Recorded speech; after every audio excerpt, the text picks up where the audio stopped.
Hello, I am Mantastic and Fantastic, and today I'm going to be talking about the Egg Machine Draw Challenge that is live now in North America. So, we have finally gained access to this special event called the Egg Machine Draw, which was known as Gacha Draw in Japan. However, our reward structure and tiers and what we actually gain are slightly different, so maybe that's why there is a different name.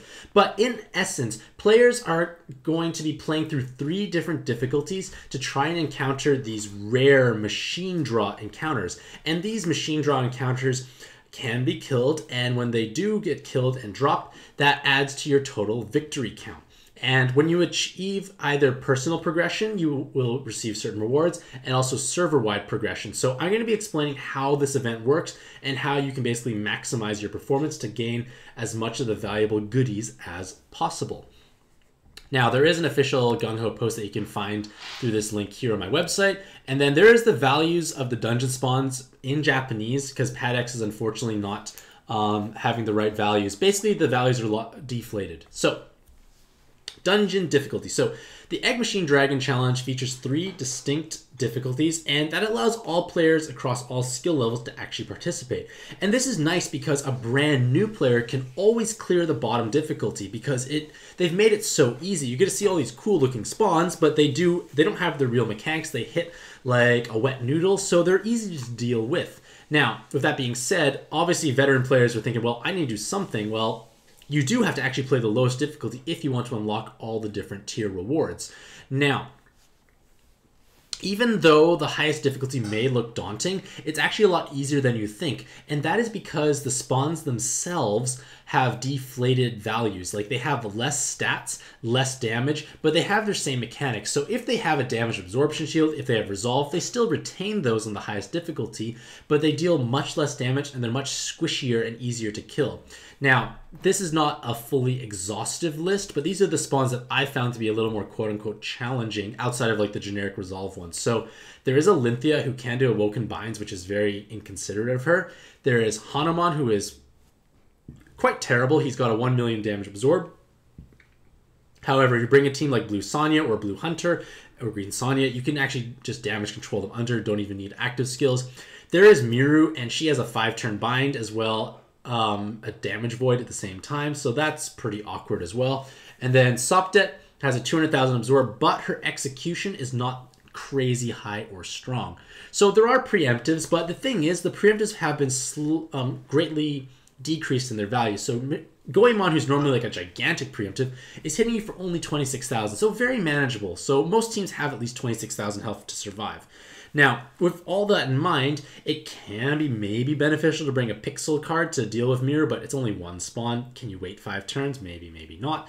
Maybe you want to bring a Fujin to deal with Sopdet and or Hanuman. Again, if you have good teams with some form of damage control, it's easy to grind them down because you don't need gigantic explosive damage because, again, the spawns don't have that much health. So for myself, I've been playing Blue Sonya and actually practicing my optimal boards while I'm going through it because, well, I might as well practice those and be productive at the same time.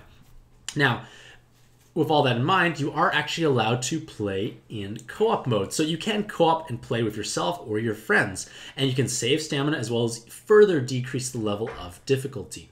So, as I already mentioned beforehand, there are 2 distinct reward structures, or tiers, basically. There is the individual progression and the server-wide progression.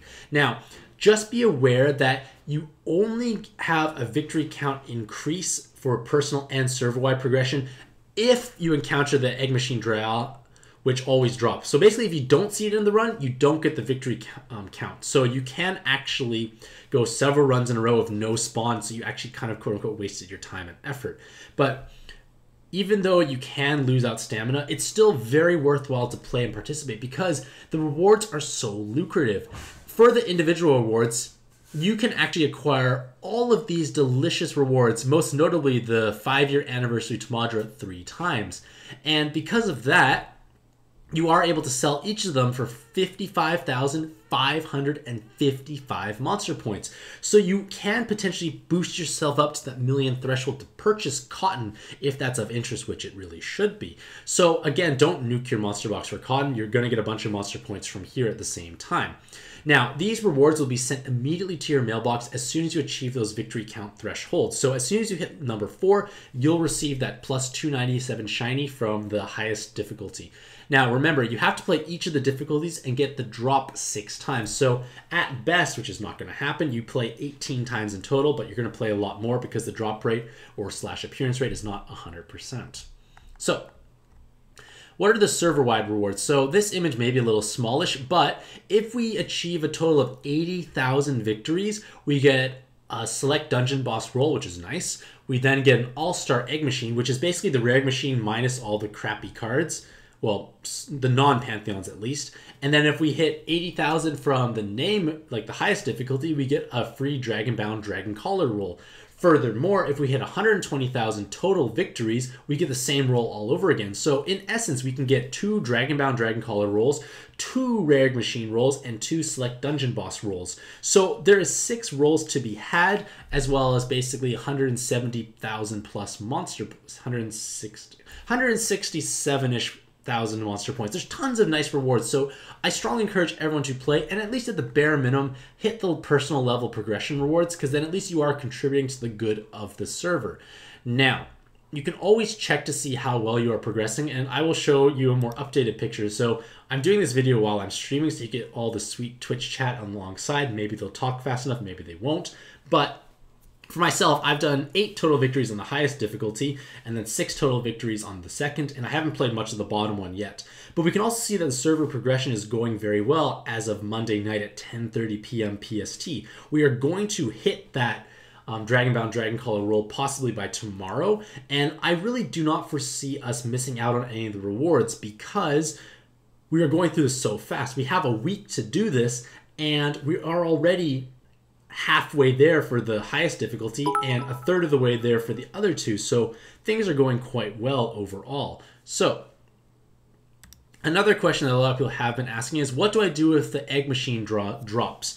Well, what you should be doing, outside of maybe saving 1 for box cheerleading purposes, is selling them, because on the highest difficulty, she sells for 500 monster points. So this is not a bad consolation prize. You're helping out the server, you're helping out yourself, and getting some sweet monster points on the side.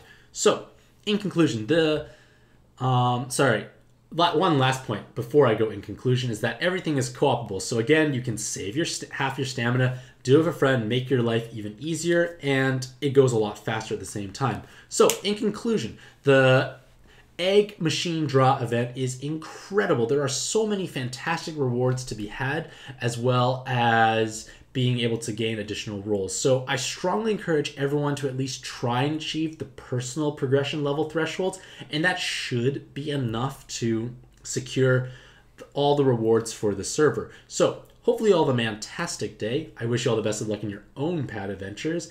I hope you can beat my scores, and happy puzzling.